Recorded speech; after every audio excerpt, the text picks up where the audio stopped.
Hello, Peter. Hello, William. Can you tell us a bit about where you were born and your family? I was born in the Netherlands in 1938, 2 years before the Second World War. I was the youngest child of 4 children, so I have 3 siblings. Both my parents were very working class people. My father was a market gardener, and of course 38 is only a couple of years after the Great Depression. Now, you were brought up in occupied Netherlands during the war. What are some of your memories of the Netherlands under German occupation? To describe it in a few words, it was horrific, it was terrible, there was hunger, there was being cold, being fearful of our lives, those kind of things. As a boy, did you have any inkling you may have been gay, and did you have any awareness of what homosexuality was? I didn't know the word homosexuality. I knew I was different from a very early age, and more recently I've remembered occasions where the war years were really happy times at some stage, and it was my parents used to get together with other parents because there was no heating, there was no lighting, so they used to have card nights, and these went on for hours and hours, and they were all, my parents were a young family then, of course, so there were young children involved, and when it got to about 10 o'clock the kids were put to bed. And of course, there were girls and there were boys, so they wouldn't put them in the same bed. But I do have very, very fond memories of lying next to another boy, about 4, he was 4 or 5, just feeling very comfortable to be next to him. And so I used to look forward to the card nights. So I would have that, pleasure of being close to another male.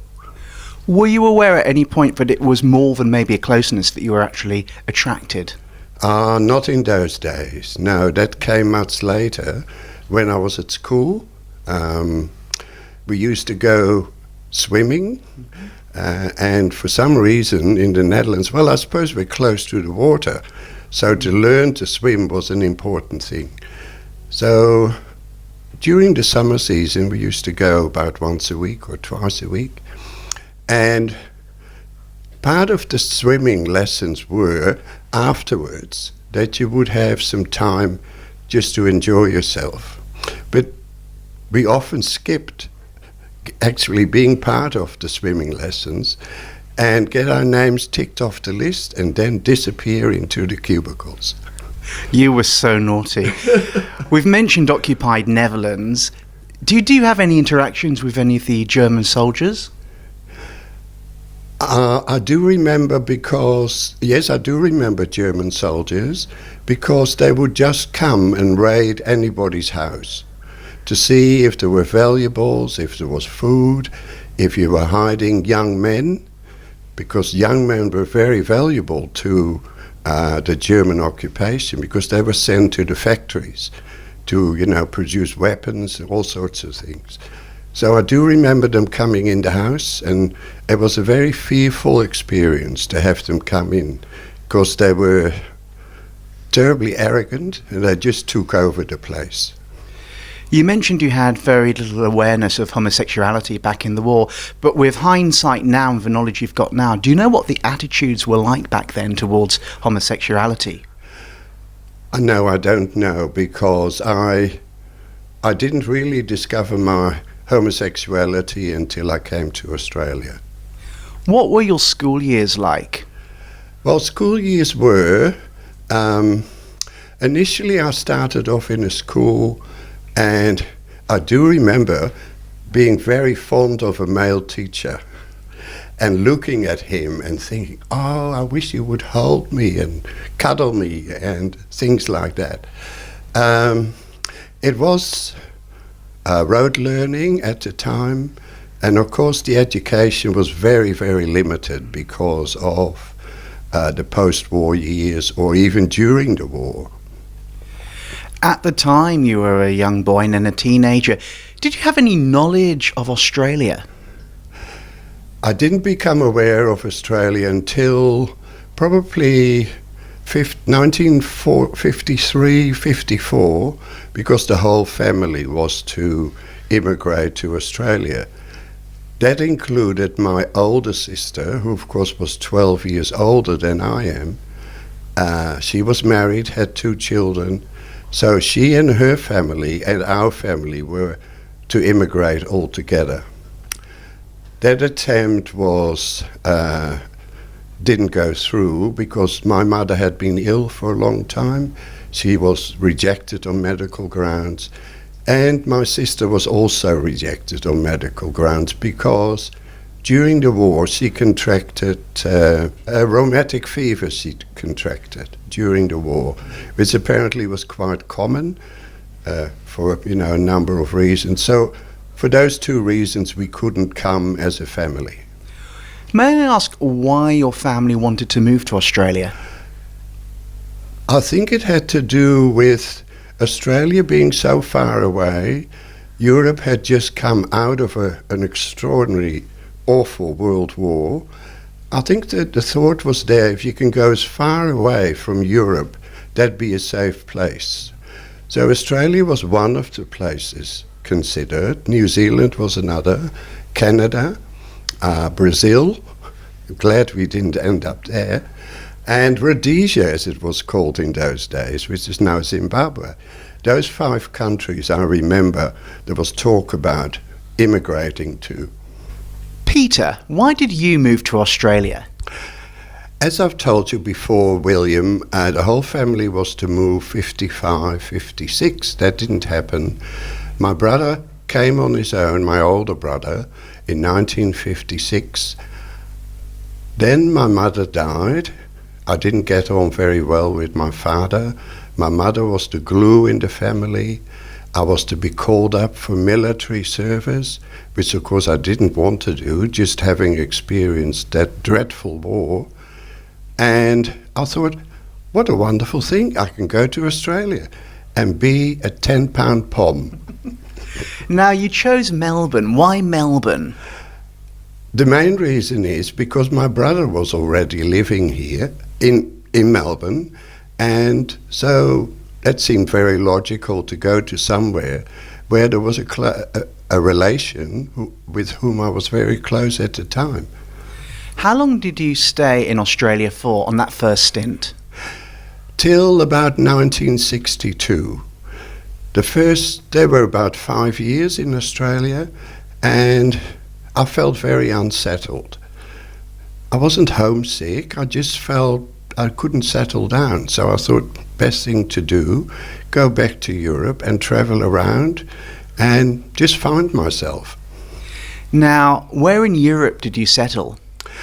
Initially I went to the Netherlands, got a part-time job, but of course I was already an Australian citizen, and I was registered as a foreigner in the country where I was born. So I worked at the government printers for about 3 months. I got itchy feet and found a job as an apprentice waiter in Switzerland. And I used my experience on the boat, which was a white lie, that I had some experience, but I suspect because I spoke English, and at that particular hotel they had lots of English tourists.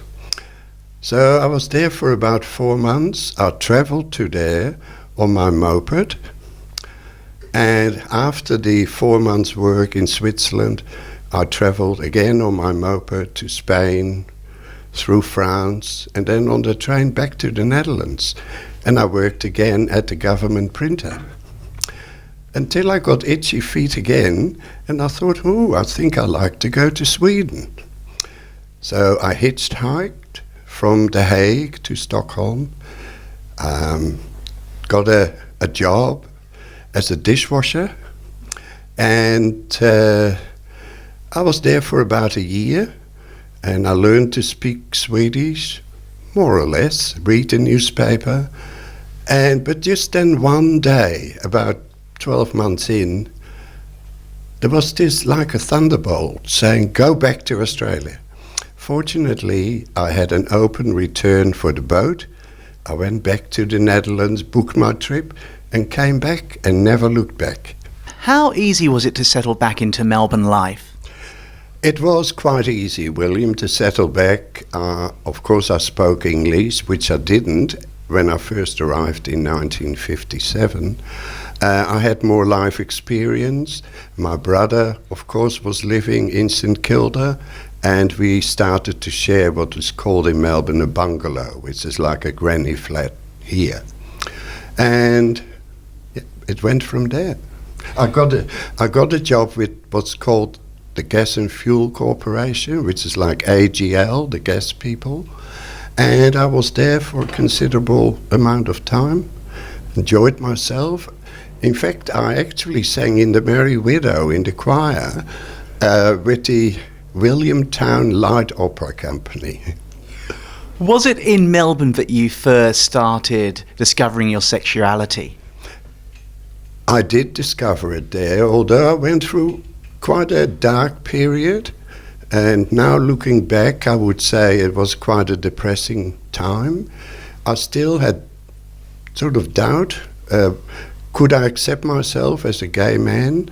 Or it got to the stage of, having to decide, would I commit suicide? But fortunately, for some reason, I don't know where the strength came from, because there was no support, you see, for any.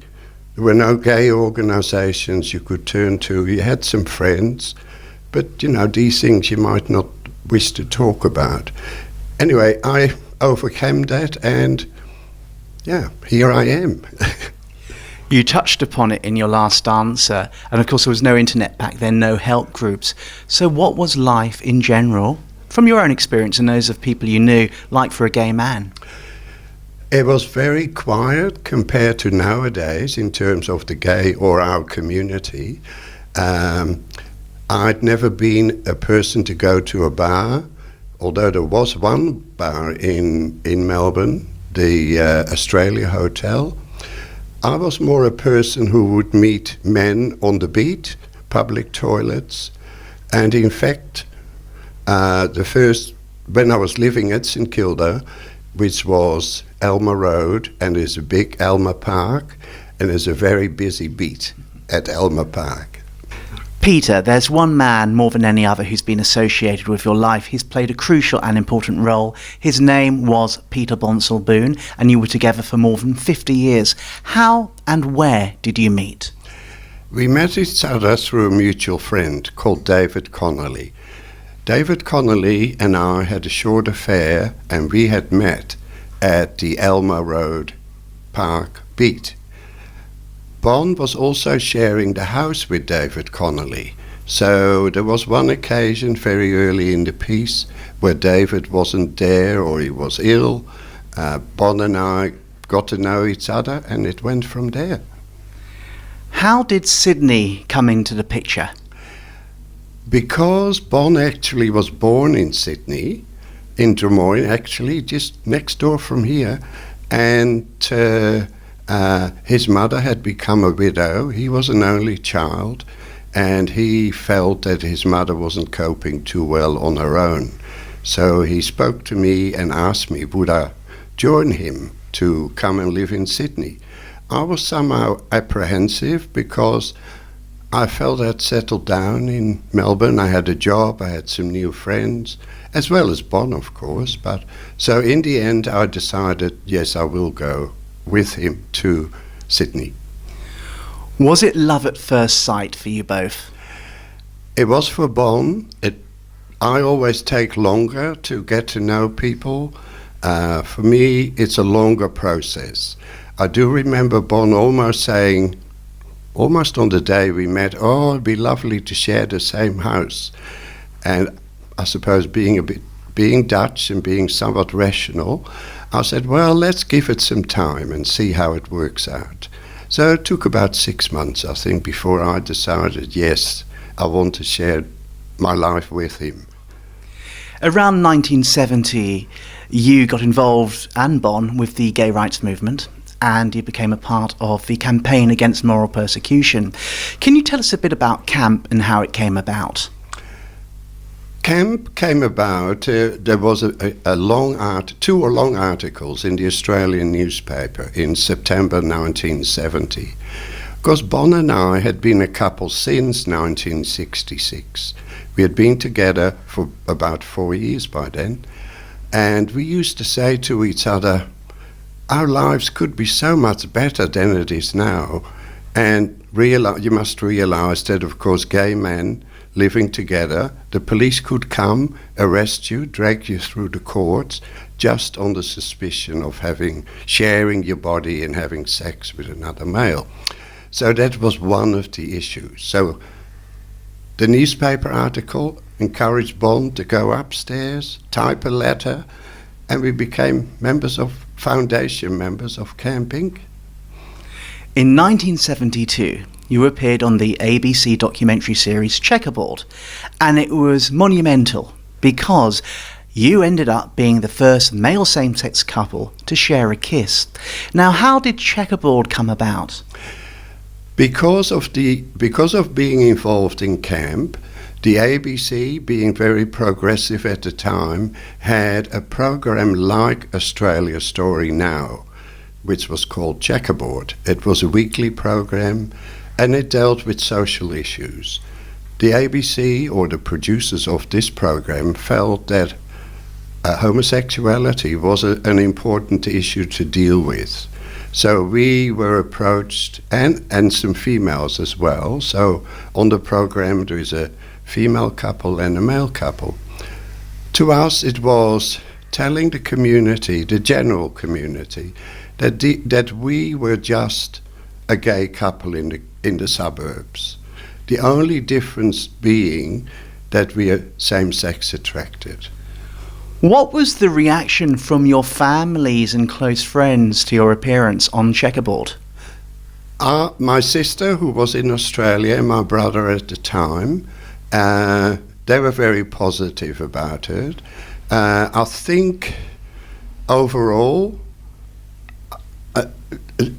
it didn't make a huge impression, I think, although Bon did get the sack from his job because of appearing on the program and just saying, I'm gay, I love this man, I want to be with him. Now, Bon worked as the secretary to one of the churches. Can you tell us a bit about that? It was a very rich parish, Anglican church, St. Clement's Mossman. They had, a vast income, so they could employ a layperson to be the administrative officer, which Bon was. And that's all he did. He played the organ sometimes because Bon also was an organist. And he'd worked there for about 5 years. The local parish priest knew all about our relationship. He knew about us going on the Checkerboard program. And once it became public, of course, the Anglican diocese in Sydney is notorious for how conservative it is, and it has not changed a bit. There was a protest outside the church. What impact did that have? Well, Bon and I didn't go to the protest. Bon didn't want to go. I've never understood why he didn't. Maybe the whole thing was too hurtful, to lose a job. He was being such a good employer and all those kind of things. But we didn't go. But the ABC, lots of ABC staff were there, which was quite unusual. They felt somehow a bit guilty, I think, about having us on the television and then that result. It created an enormous amount of media interest because after the Checkerboard program, our phone number here, the house we're standing in now, Cam's phone number became our phone number, or our phone number became Cam's phone number. So somehow people got to know. They used to ring us. That developed into the first telephone counselling service here in New South Wales, Phone a Friend. Tell us a bit about that. After Bond's sacking from the church, we received a lot of media attention. So, and all the calls were coming here, day and night. Bond, of course, had to look for work. We'd only bought a house 3 years prior. That in itself, of course, in '69 was a really big thing. So Chris Dahl came up with the idea. He had recently arrived from Stockholm in Sweden. He had set up there an organization called Phone a Friend, but of course was in Swedish. And he said we should do something here, start a roster of volunteers, and the people can come and take the calls. Of course, the next question was, where will it live? We had the front room in which we're standing today, where the first phone calls were taken for Phone a Friend. So a roster was developed, we had a couch in the room, people could come and stay overnight and take the phone calls. And of course that meant we could just get on with our lives and Bond try and find work. What kind of calls did you receive? All sorts of calls. People inquiring about, did we know a doctor who was sympathetic? They might have had a particular medical condition and felt that they couldn't just go to their local GP. About dentists, about lawyers, about any kind of thing. We also received, and these were mainly in the evening or at night, people who were lonely, country people or people who live out of the metropolitan area, just needing someone to talk to. Going back a bit, one of the first protests that Camp had was a protest against the Liberal Party in the city. What are your memories of that? Well, I consider that my very first coming out as a gay activist. October 1971, it was in Ash Street, now behind the City Recital Hall. There was a Liberal pre-selection, state Liberal pre-selection. There was a candidate called Cameron. He was totally opposed to homosexual law reform. Now, you must remember that law reform in the 70s was a huge issue, and I've sort of alluded to that, what that meant.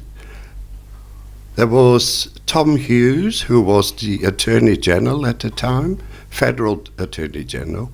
He had expressed an interest and willingness to put forward a bill in state parliament for homosexual law reform.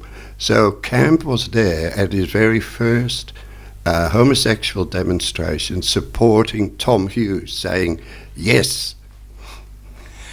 On the 24th of June 1978, you were involved in what became the first Mardi Gras, what we call today the Sydney Gay and Lesbian Mardi Gras. What are your memories and how did it come about? It came about through a couple of groups in Sydney wanting to organise a solidarity, International Solidarity Day. And it had to do with the Stonewall riots. So the whole idea about it had come to Sydney. And that's how Camp actually came about. The organisations, there were a few organisations involved. Camp happened to have on its executive at the time Margaret McMahon and Ron Austin, and they named it as a Mardi Gras, City Mardi Gras. So I was involved. I marched down, from Taylor Square to Hyde Park, and it was a very joyous occasion, although looking back, looking at the Mardi Gras parade today, it was a very lonely experience. And I'm saying lonely because there was no community to welcome us like we have today. This, joyous occasion of walking up Oxford Street, not down, and being welcomed by the community. We didn't have that the first time. So in many ways, it actually was just one of those occasions where we were on the street marching. Do you remember what the atmosphere was like on Oxford Street as you were going down it from Taylor Square towards Hyde Park? It was, as I said, a very joyous occasion. There was lots of chanting. I do remember of course, there were many gay pubs, gay bars in Oxford Street in those days, and we wanted other men to join the march. So we darted into the bars and said, out of the bars, into the street. And we had some luck, some did join us. Now, one of the images most associated with that first Mardi Gras is the police brutality in King's Cross. Do you remember any of that? Did you witness it? I did witness it, and it probably was the most horrific experience, apart from my war experience, to actually have human beings being attacked violently for no reason whatsoever. We were just there, we were very peaceful, we were chanting and just making our point that we are part of the community. But of course the police had an entirely different relationship with the general community, but also with our community. They didn't want us to be proud and out because they made money of us, right? They were being paid off by the bars. So in order for us to be more open and to be liberated, they didn't like that idea at all. What role, Peter, do you think that first Mardi Gras had in terms of homosexual law reform? It galvanized our community to perhaps work closer together towards a particular goal of bringing about homosexual law reform, which happened in 1984. So that was 6 years after the Mardi Gras that we actually achieved that major goal in New South Wales. Peter, the 1980s is very much associated with the AIDS virus and HIV, which devastated our community. What are your memories and what was yours and Bond's involvement? It certainly was one of the most devastating times in our modern history. I compare it to a world war. We lost all these amazing, and they were mainly men, young men, potential leaders, artists, and very ordinary men as well. Bond's involvement was caring in the home for mainly men who were dying of AIDS. He used to be a carer, like 24/7. He had a pager, he was on call. He got to know many men who were dying. And he got a bit burnt out by having to care for people, and he would lose them very quickly. So eventually he got some cares who lasted a bit longer. My involvement was behind the scene. I was Bond's buddy. He would come home, and of course to do that kind of intensive work, as well as training, of course, he did eventually. And so he needed someone to talk to, and I was that person to be his support at home. In the late 1980s, Peter, you were involved with the Gay and Lesbian Immigration Task Force. Can you tell us a bit about that and your own involvement, please? I was involved in the Gay and Lesbian Immigration Task Force from about 1990. And the group started off in 1983, a very small number of people who started to apply to have their partners come from overseas and stay with them, and also for them to remain permanently in Australia. This group, to my mind, is probably the most successful group in all of our community. They started in 1983 with about 15 people. There was nothing on the books in terms of immigration regulation.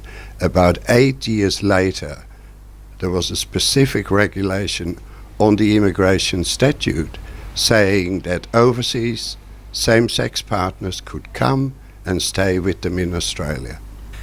Going forward many years, one of the big campaigns that you were involved in was marriage equality here in Australia. What are your memories and how did you become involved? Bon and I became involved because for two reasons. Of course, personally, we wanted to get married. Secondly, we felt, as we had felt with many issues over the 50 years we were both involved in activism in the community, that this was a really good thing for the community to have, to feel that they're equal and to have the same rights as opposite sex partners. In 2015, your partner Bon was diagnosed with cancer and he died in 2017. What did that mean to you and how did you cope with it? Well, having been together for, 50 years, it was a huge loss. Although it was not unexpected. Bon had been ill for a number of years, and it was a gradual process that he deteriorated, and then, he died. In 2017, Bon passed away. You didn't take a back seat. You didn't step back. You got very much involved, particularly with marriage equality. You were at rallies, you were at events. Do you think in some ways Bon's death made you even more determined to campaign? It did make me more determined, but it also was a way of dealing with the loss and grief I was suffering. By being still involved in the campaign, I kept meeting people and I felt I was able to contribute to the community. So in a peculiar sort of way, it was of dealing with my grief and loss. Peter, you and Bon were together for 50 years. What do you think was the secret to your relationship? We learned to understand that it was important that both of us could do different things, have different relationships as well, and yet remain a couple. So to learn that was a very difficult process, a process of learning to be tolerant. Yeah. Peter, we can see that you're wearing 2 medals. You've been awarded a number of awards in your life, you and Bon. Tell us a bit about the medals you're wearing, please. Both Bon and I received an Order of Australia in the AM level. We got those awards for continuous and many years of involvement and service to the community. They were awarded just after Bon passed away. The actual order was awarded by the state governor. And probably the most impressive thing to me was on the day, he looked me straight in the eye and he said, "Thank you for working for your marginalised community." In 2018, the ABC showed a drama called Riot, which depicted the events of that first Mardi Gras in 1978. You and Bon were 2 of the major characters featured. How realistic was it, and what did you think of it? I thought the riot reproduced the time very well, actually. It was very realistic. The police violence was no way overdone in the telemovie. Of course, it's not a documentary, so we must not forget that. It was based on facts, but it was turned into a story. You've become very well known. We've seen you in the media. Do you ever feel sometimes people treat you as an object rather than as a human being?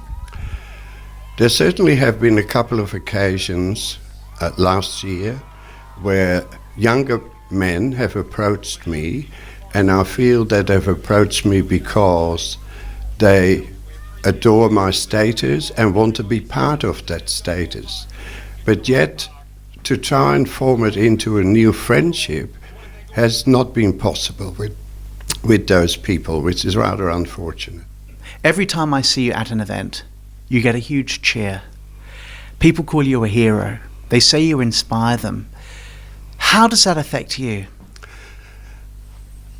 I do appreciate those kind of comments, although for me it's more important to remain grounded and to remain true to the values I really have, which are what can we do to improve the lives of ordinary people. You touched upon it in your previous answer, but what advice do you have for the younger activists of today?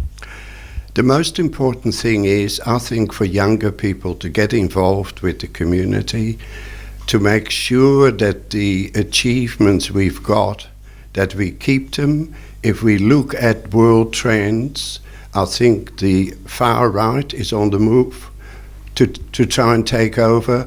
We, as a homosexual or as the LGBTQI community, will be one of the first targets to have some of the things we have achieved, to have them rolled back. What do you think are the big issues we still need to campaign on? I think there are a number. I think in Western Sydney there are pockets of communities who are mainly Muslim communities, or perhaps other religious groups, who, to my mind, live under conditions that Bon and I lived under 40 years ago. Now those people live on our doorstep. There are issues like, the treatment of our community in overseas countries is appalling. As I said earlier, the rollback, like in Brazil, in the United States, in countries in Europe, which of course Europe has been very progressive over many years. They're the kind of things to get involved with. Is there anything, because we all know you've achieved so much and you've been involved in so many aspects of our lives in your campaigning, is there anything you wish you'd done that you hadn't done? I wished I probably had more energy and been able to do more things, to spread my wings further than I've been able to. But overall, the community I see now and I'm with, it's a wonderful achievement to see that Bon and I played a role in bringing that about. My final question, Peter, and you've been very kind with your time. How would you like to be remembered? I want to be remembered as a person who made a contribution, but in many ways I'm just a very ordinary man who needs to be nurtured, who needs to be loved. So just as an ordinary person who, I suppose in a way, has been given a privilege to put in to our community and support our community. Thank you very much, Peter de Waal.